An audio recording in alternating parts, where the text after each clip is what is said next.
Welcome to the Real Turf Techs podcast for the technician that wants to get real.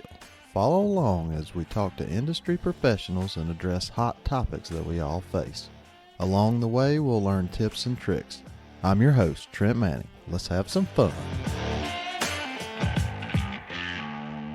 This episode of Real Turf Techs on Golf Course Industries Superintendent Radio Network is presented by Foley Company, a strong supporter of equipment technicians and golf course maintenance departments everywhere. Foley Company offers a proven solution for above and below the turf for turf professionals everywhere. To learn more about Foley Company's line of reel grinders, bed knife grinders, and the Air 2 G2 family of products, or to find a distributor, visit www.foleyco.com. Foley, ready for play.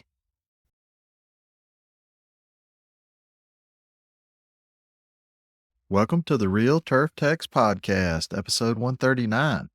Today we're talking to Carl Michael, equipment manager at Concession Golf Club in Bradenton, Florida. Concession Golf Club is a private 18-hole facility with a 9-hole par 3 course. Carl has one assistant in the shop. He's primarily Toro equipment. Let's talk to Carl. Welcome, Carl, to the Real Turf Techs podcast. Thanks for coming on. How you doing today? Doing great. Thanks for having me. It's going to be fun. Yeah, looking forward to it. Tell us how you got into the turf industry. So pretty much I was born into it. My dad and grandfather, a year before I was born, they had a steel fabrication business up in Detroit area. We're looking to get out of that. And somebody told them there was a golf course in the foreclosure sale down in Pennsylvania. So they came down, made an offer, and won the bid. So, wow. Yeah, essentially they came down and figured out they had to learn how to grow grass. And I was born a year later on the golf course and grew up pretty much knowing nothing but that. So, okay. Wow. Yeah. That's definitely a different path than a lot of us get Yeah, I would say so. here. Yeah, for sure.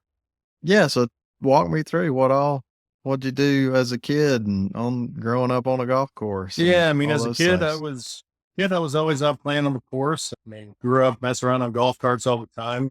Yeah. I don't know, probably 10 years old. I'm not sure. It's probably frowned upon nowadays, but I was the cart kid washing carts over at the pro shop, and probably 12 years old, I think. A couple of guys out on the maintenance crew, I went out to golf with them, and they said, quit doing that sissy stuff, come out here and work on the course with us. So I think around 12, I started doing sand traps, and everything kind of progressed from there. How'd you end up getting into the shop? Did you start out in the shop or? Well, no, I started working with a mechanic out there. I mean, probably by the age of 15, I knew how to run everything from greens mower, fairway mower. God, we had a grate all at our property, and I knew how to run that thing. So, I mean, yeah, just kind of working out of the course and everything with my dad and the mechanic and the rest of the grounds crew, trying to learn everything I could about the course. And then my dad kind of had a grand plan of everything. So for college, he sent me to the 2-year, I guess, turf grass mechanics program that they had up there. Where was that at? Penn State. Okay. All right. So, yeah, it didn't last real long, unfortunately. It was a very good program, but it was a turf and ag thing, covered a little bit of both sides, but 2-year certificate program. And then I followed up with the 2-year turf grass program after that. Okay. He pretty much wanted me to come through and be able to, look at any aspect of the business and know what to do with it. So, right. Yeah. So how did you get from there to where you're at now? So pretty much after I graduated the turf grass program, I was superintendent there at my dad's course for about 10 years. I don't know, it started getting a little rough and was looking for a change of scenery. So I don't know, my wife and I have always loved Florida. So got the assistant superintendent position job out in Fort Myers at the Forest Country Club. Was there for 2 years and then COVID hit. Dealing with a country club, it wasn't so much my cup of tea with all the greens committee boards and stuff like that. So after Mm-hmm. COVID hit, my dad was struggling keeping the place afloat up there. So we decided to pack up shop and head back to Pennsylvania to help him kind of keep everything going. Okay. So has he still got everything going? Yeah, he still got everything going. Yeah, he was actually, whenever I came back down here the second time, he was in the process of talking about selling the place. And I don't know, it wasn't so much that I wanted to take over and run the whole place. I kind of put myself in a position where I was definitely overworking myself and have a good work home life essentially. So yeah, I got offered, well, yeah, I was trying to get back down here for probably a year and then talked to one of my old fertilizer reps down here. And he said, have you ever thought about turning wrenches? I'm like, yeah, I do have kind of a background in that as well. And he said, I know somebody that's probably going to be looking for somebody soon. So I got the phone call from him and came back down. Now this will be the beginning of my third season here. So Oh, nice. Awesome. yes. So you're enjoying it? I take it? Yeah. It Yeah. definitely was an interesting change of pace from, I don't know, worrying solely about the grass all the time to, I don't know, back to working in the shop and kind of trying to fine tune all the mowers and reteach myself all the stuff that I've kind of forgot about over the last couple of years. But Yeah. No, that's good though. And I think it's exciting too. yeah, it's Learning definitely a new fun, things. exciting new path to be on, I guess I would say. Yeah. Much Yeah. worrying about fertilizer and all the other stuff, but trying to dive in and learn as much as I can about cutting units and all this others, everything else to go along with. Yeah. To go back to the way you and I met, I don't even remember. Did I reach out to you or you reach out to me on Twitter? You reached out to me. It was, I want to say it was shortly after your podcast with Robert Smith from Marion. I Okay. I grew up with him, and he worked at my family's golf course, so we've known each Mm-hmm. other pretty much our whole life. So, yeah, kind of interesting. Both of us ended up Texas golf courses, Yeah. Yeah. but yeah, it was shortly after that. I think you were coming down to meet up with, Skip, and then I came over to the East Coast. We were at Chris's place. Yeah. Yeah. Yeah. Chris Yeah, Johnson. Yeah. In September, the South Florida, whatever, the group with Haas and all those yeah, awesome guys yeah. down They got a there. good group over there. Yeah, really good group. Yeah, I'm envious that they meet like every Friday or every other Friday to talk shop and Yeah, have some food, and they meet for lunch on Friday. And yeah, I that's don't know, awesome. I think it's very cool. But yeah, so you got to come out to that too. Is that the Yeah, first time kind of yeah. branching First out? time, yeah, meeting some other kind of techs in the industry. Went to a couple events around here, but it seems like it's primarily superintendents that show up to them. So yeah, need to start reaching out and try to get in touch with some more guys in the area and kind of build that networking. But yeah, I've been so busy trying to reteach myself. It's been a little hectic lately. Right. Yeah, there's only so much time in the day Yeah. to get all that stuff done. Well, what's your least favorite part of the job? Least favorite part, I would probably have to say, is the 1 month of closure we have in the summertime. It's not that I hate it. I know from the agronomic side where I know everything that needs done and completely understand it, but it's like we rent so many different pieces of equipment and we're always changing mowing heights and it's something new almost every day. And it's just like a constant battle of what's going to break down next for a month straight. And it's, yeah, if I had to pick something, that would probably be it. Cause it's, yeah, go in just waiting for the first call. Yeah, this is Yeah. not working anymore. And it's usually Well, machines that I've never worked on before. They just show up a week before and like, all right, what did this guy do? right, right, right. Yeah, when does that start? Is it It's typically, I think this year it's the whole month of January. Oh, okay. Yeah, so we've split it up in years past, but I think we have like 4 or 5 weeks straight this year. So, Oh, well, yeah, all we right. Well, finally got to cool. combine together where we don't have to kind of bounce verification back and forth. We can just do everything straight through and not have to worry Mhm. about opening back up or play again. Okay, so you So, got all that behind you for this year. yes, Well, Nice. yes, Okay. behind us and coming up in a couple more months. Okay. So, Do it again. yep. Yeah, that's why I was thinking a lot of the courses close in the summertime in Yeah. Florida. So we're July, I think January. Yeah, you said Oh, I'm January. sorry. I meant July. Okay. All right. Yeah. Yeah. Sorry. Yeah. No, it's all good. Yeah. July. All So, right. yeah, whole month of July for about 4 or 5 weeks. And yeah, then open back up right before all the snowbirds come down again. Yeah. When I was down there in September, a lot of them were, yeah, getting ready to start the season. And I mean, that just kind of blew my mind because it's the exact opposite. And I'm only, Yeah. I'm not that much further north than y'all are, Yeah. but It's far enough. just far enough where you still get to enjoy the seasons. Yes, that's right. Yep. Yeah, I keep hearing about Florida. There's 2 seasons. It's hot and really hot. Or Yes. if you want to put some expletives in there, you could. Yes. It Yeah. gets very hot, and I don't mind it too much, but man, it seems like it lasts once it gets here. Well, what is your favorite tool? Favorite tool I would have to say is 90-degree 1/4 inch snap-on ratchet that I got. Or Oh, electric one. yeah. Yeah, Yeah. I don't know why, but it seems like almost every day of the week I'm using that thing for something. It's so handy, and yeah, first thing I bought off the Snap-on truck when he came in, and it's kind of became my little baby. Nice. Yeah. No, I have one and I absolutely love it. It Yeah. is one of my favorite tools for sure. And I use it a lot taking DPAs apart Mhm. to spin out the pivot Yes. bolts. I Yep. mean, It it's just works perfect for super, that. yeah, quick and easy and just zip them right out. Yeah. And don't tell anybody, but I install them with that thing too. Ooh.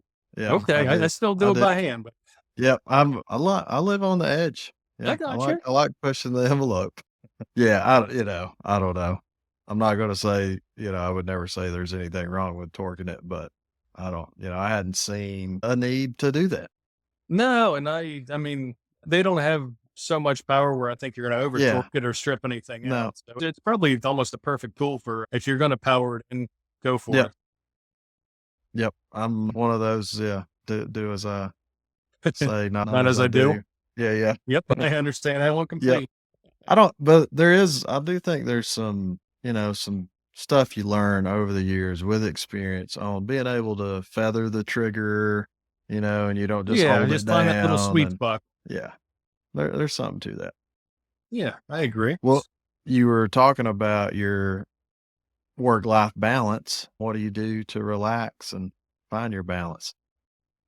Right now, I am struggling trying to do that. My son is in 2 baseball leagues right now, so it seems like 5 or 6 days a week we're at the baseball field.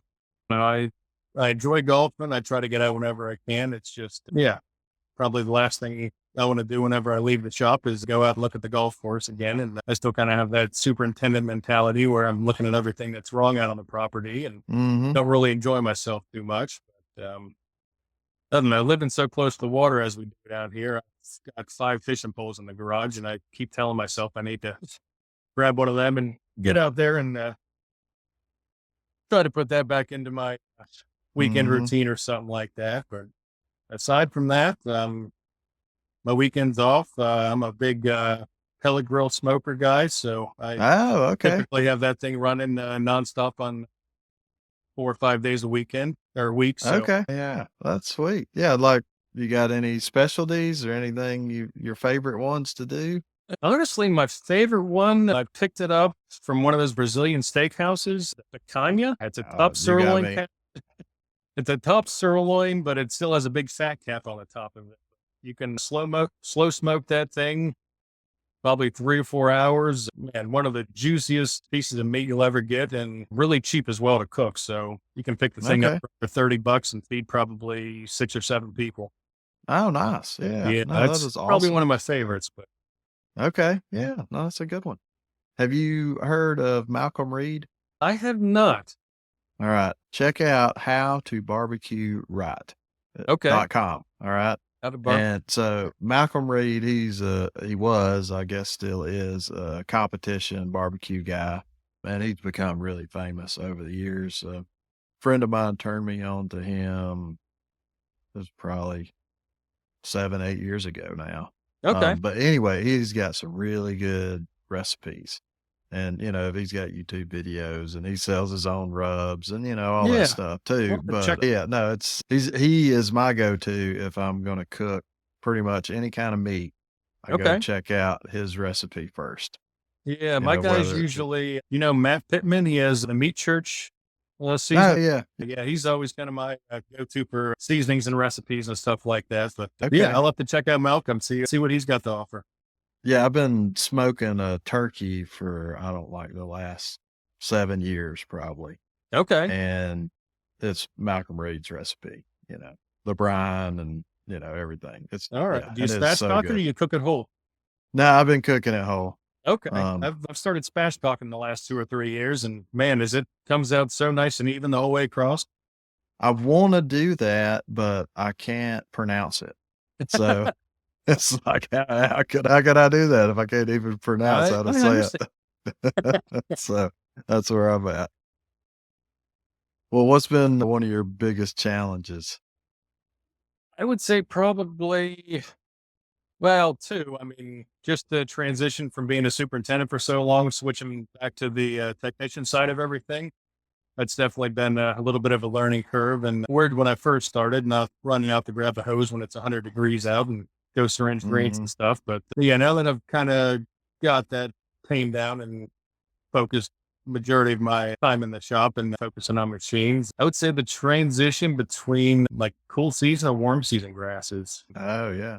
Yeah, I used to help with the mechanic in my dad's shop, set up all the mowers and stuff like that, and do the grinding and stuff up there as well. So, I mean, we would grind everything in the winter and then maybe have to hit it once or twice during the season, and really don't have to worry much more about that. But got 365 down here. It has been one heck of a learning curve trying to, I don't know, schedule everything and keep on top of everything and figure it out.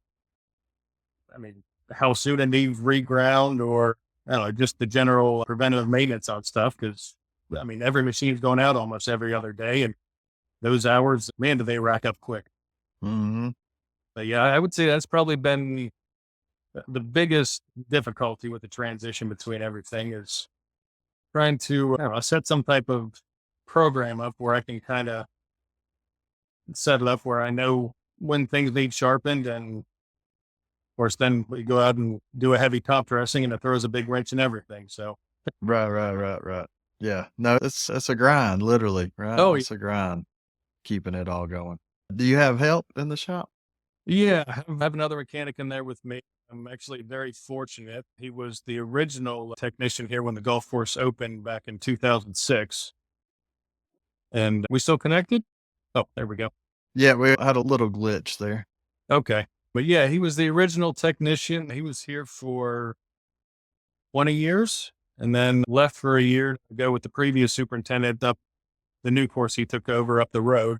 Tired of making the drive. And when we had an opening, he came back. So he's been kind of teaching me all the tips and tricks that he's learned over the last 20 years at the property. And he's got all Oh, the nice. background knowledge of everything. And they pretty much Yeah, have, that's super cool. yeah, almost identical fleet since they opened up. So he's a lot more familiar with a lot of the machines than I've been. So No, that's awesome. it's been great working with him. So Well, it kind of leads us into, do you have a mentor in the industry? Is he helping mentor you a little bit? yeah, I would say he's definitely helping mentor me in this portion of it. I mean, prior to that, I would say my dad and the mechanic that was at his golf course. He's probably one of the brightest guys I've ever met. I mean, he looks at something and I don't know, he'll figure it out within a week or figure out an easier way to do it. I think when I first started grinding reels at like 14 or 15, we had one of the original Foley grinders, the old ones on the stands where you had to hand crank everything back and forth. Yeah. Okay. I forget how old the thing was, but within one season, he had relays hooked up on that with different cables and some type of weight system where it would automatically drop down to the next reel. And Oh, wow. yeah, That's so cool. and I'm not staying here all winter grinding reels. And he came up with that, and it was. And now that I look back on it, I'm like, man, that was way before its time. Oh, that is awesome. Yeah. Very cool. But yeah, I'd say I don't know, between my dad and him, they've probably been the best through my youth, kind of teaching me my work ethic and all the basics that I've learned. But yeah, Gene's been definitely a great help lately, helping with the transition at more of a high end club where things are a little bit more particular and fine tuned. Yeah. Yep. Yeah. No, that's good stuff. What's the strangest thing you've seen? Man, that's a loaded question there. I mean, We got plenty of time. yeah, I've seen a bunch over the years. I mean, my dad's course was right a river raft the entire way around the property. So about every 2 or 3 years, there'd be a major flood across it.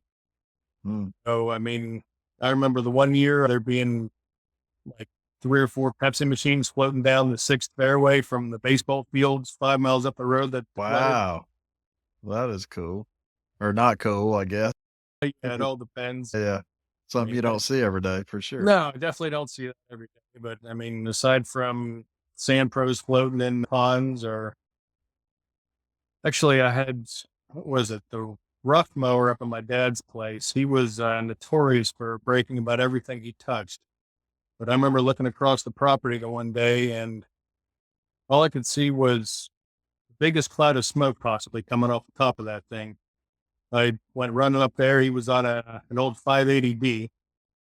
Oh, wow. Okay. Yeah, ran over a giant limb, had 2 of the blades locked up, smoking the belt like crazy, and somehow busted the fuel line that was shooting straight on the exhaust. So there was just smoke rolling everywhere, and he had not a clue whatsoever that anything was wrong. Just out there cruising along, thinking he's mowing grass while half the mower was Wow. about ready to catch on fire. Well, I'm sorry to ask this, but is your dad that guy? No, my No. dad is, Okay. All right. All he's right. usually pretty good on most machines. If he does break it, Okay. he'll be the one to fix it.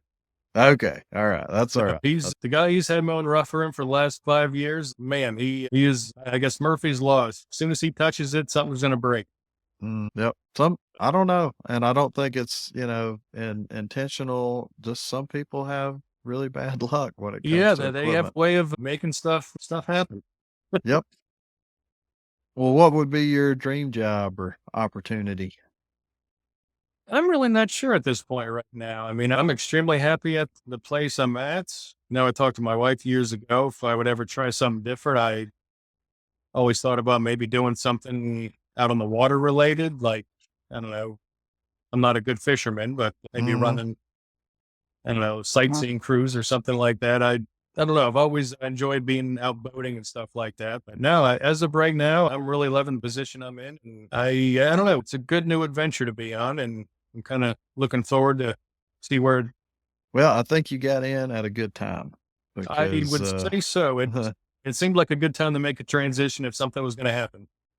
yeah, and the more I do this and interviewing different people, I just keep hearing more and more stories about people coming from the superintendent side over to the mechanic side. And why not?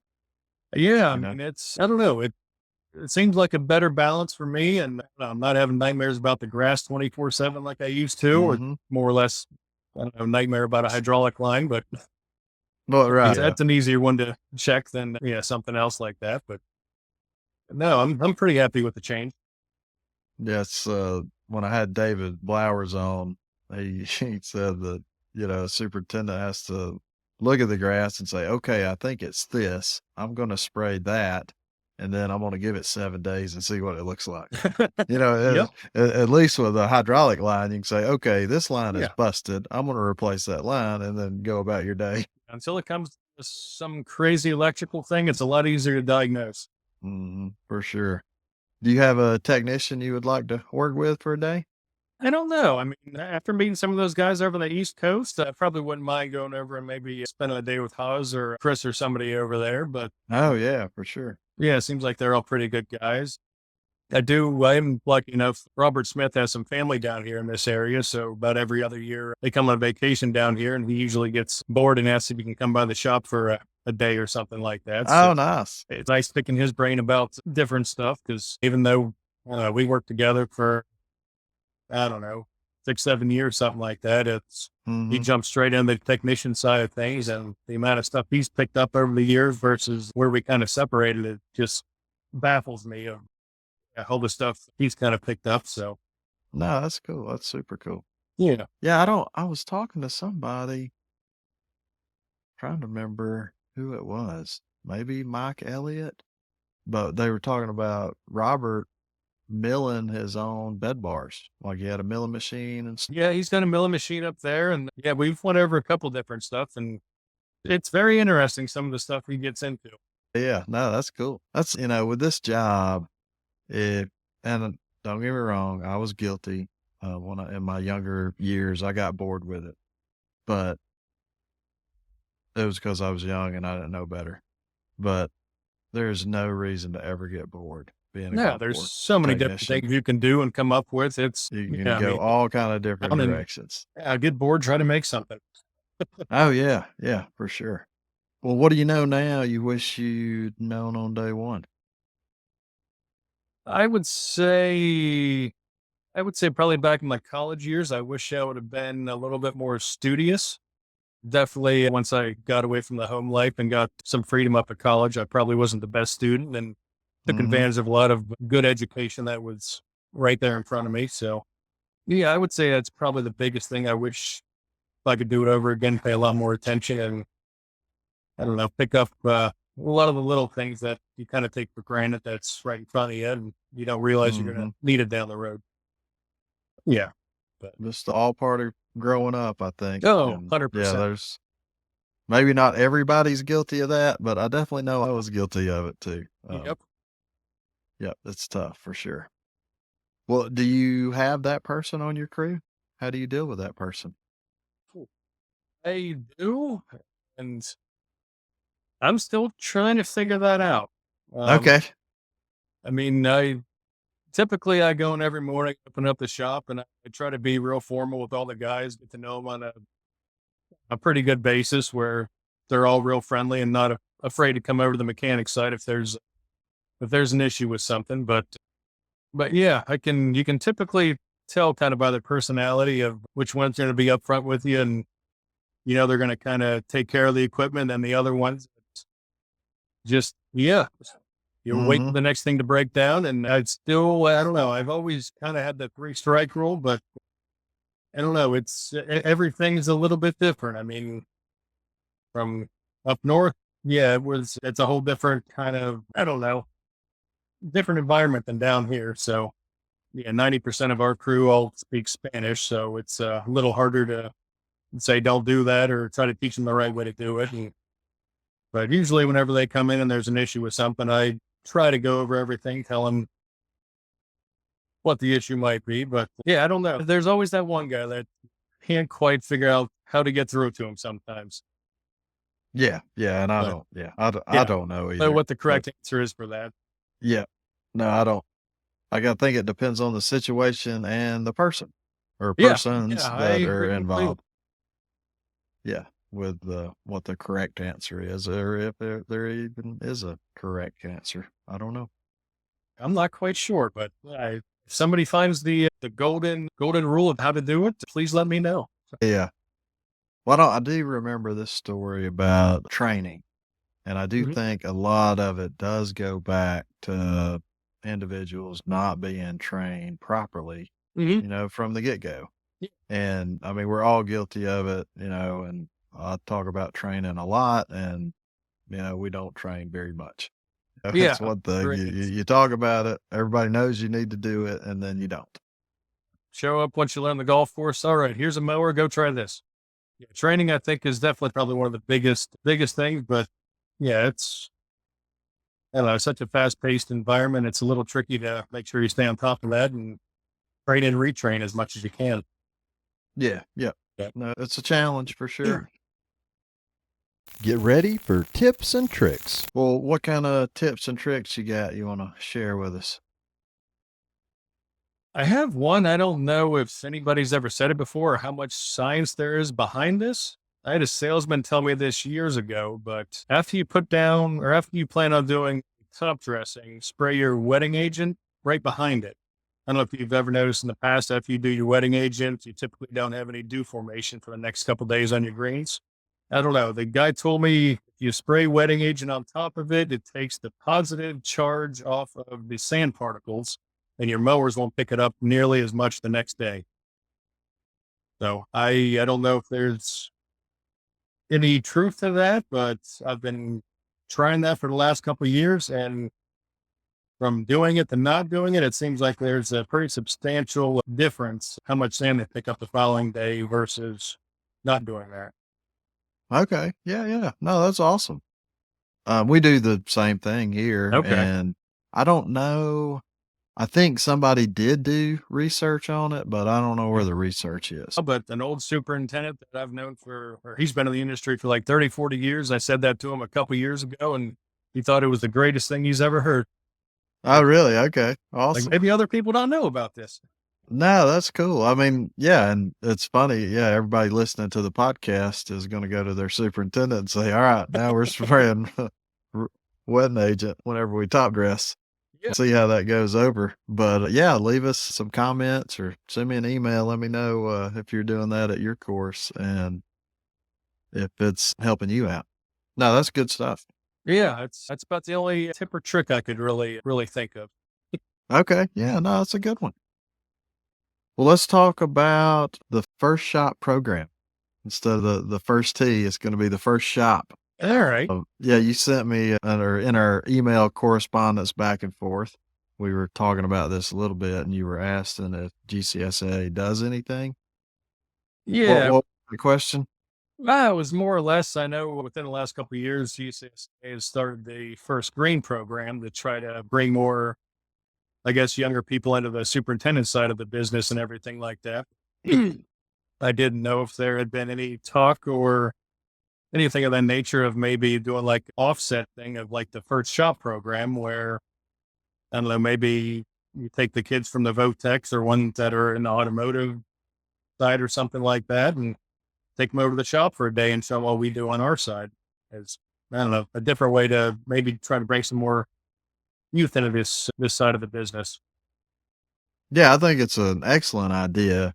I think they're maybe doing a little something with the first green, Okay. with some mechanics or not, some mechanics, but a mechanic, have like a little setup Yeah. as they're touring around, the maintenance facility.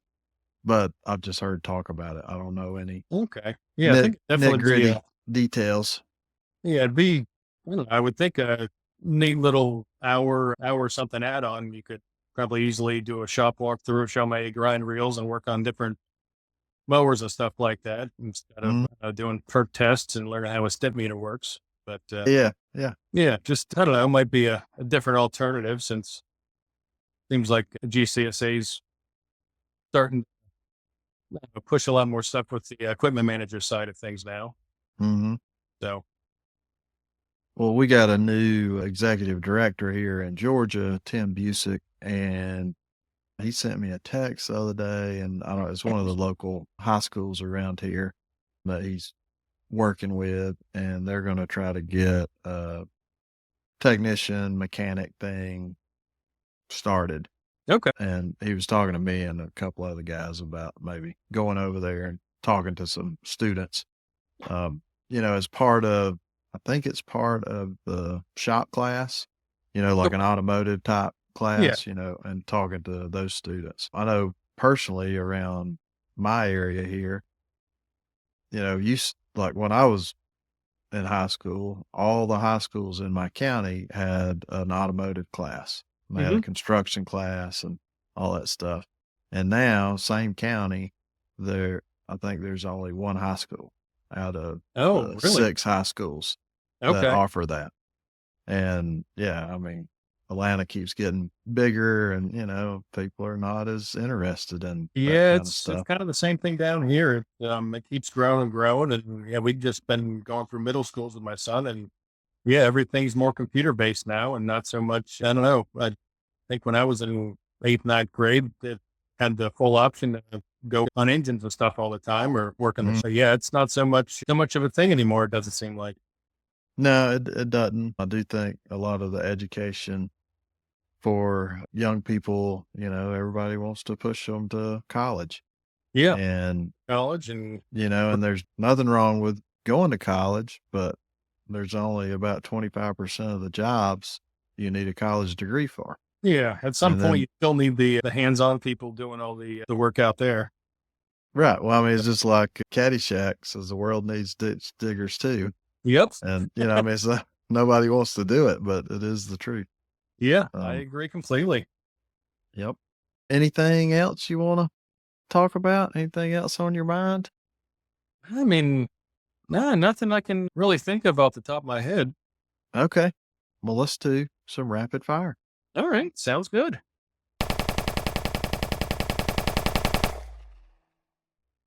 What's your favorite movie? I would have to say the Boondock Saints. Oh, okay. Yep. That's a good Yeah, one. it's Classic. kind of been one of my go-tos whenever I'm looking for something to rewatch again. And yeah, it's got a little good mix of everything: the action, good storyline, some comedy in the middle of it. And Okay. Yeah. No, that's good. yeah, And you said rewatch, and it made me think, have you ever listened to the podcast Rewatchables? I have not. It's a really good podcast, and that's what they do. They go over different movies. Okay. And all the classic movies are in there, and really get deep dive into the movies. Cool podcast. I'll check that out. What would be your last meal? I would have to say probably a tomahawk steak smothered in mushrooms and onions, side of asparagus or Brussels sprouts on the side. Okay. Any certain restaurant? Are you cooking it yourself? I don't know. I might cook it myself. Yeah, I've grown quite fond of my steaks. I don't blame you one bit. Yeah, and I've struggled to go to a restaurant and spend a lot of money for a steak and think, I believe I could have done better than this at home. I would say if it would be a restaurant, the New York Casino out in Vegas, there's a restaurant there called Gallagher's, but they have I want to say it's like a 28-day dry age steak. Oh, okay. And that's probably the only one I would pick that I've had. That's Okay. Nice. just done it. I fell in love with. Very cool. But- Do you do any dry aging or wet aging or any of that I've stuff? tried it in the past. I don't know. I've tried dry aging. I'm still back and forth with trusting myself to do it because you almost have to wait till it grows all that mold and stuff on the outside. And I don't know. I'm still a little skeptical of how much I trust myself trimming all that off and not poisoning myself in the same process. Right. Yeah, I hadn't dove into that and doubt I will. Leave that Yeah. to the professionals, right? Yeah, I would say so. What are you most proud of besides your family? I would almost have to say maybe just in, I don't know, taking a new adventure and going a different direction, making kind of a non-anticipated life change and, I don't know, switching careers, switching states again and moving back down to Florida, Mhm. kind of starting all over from scratch. But I don't know, kind of taking the jump and making it work. Yeah, no, that is awesome. Yeah, because it takes, I mean, you're putting a lot on the line, right? Hell yeah. When I told my wife, like, yeah, we're going to move down here and I'm going to do something I haven't done in 15 years. But yeah, we're going to stay in Pennsylvania for 6 months. Let us know what you think.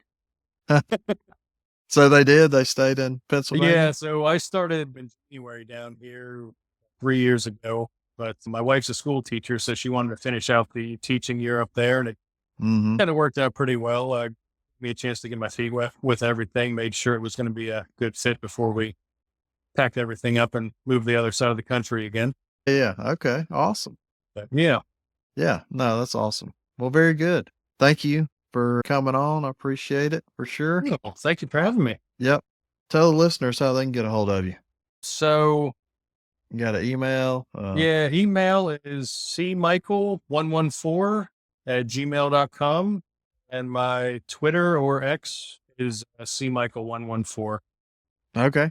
Very So, cool. yeah, got my dirt bike racing number over all these years. And Oh, nice. All right. Well, yeah, we didn't even talk about dirt bikes. hey, I Dang, you didn't just even left think me about it. hanging here. Yeah. I'm sure some of the listeners grew up on dirt bikes too.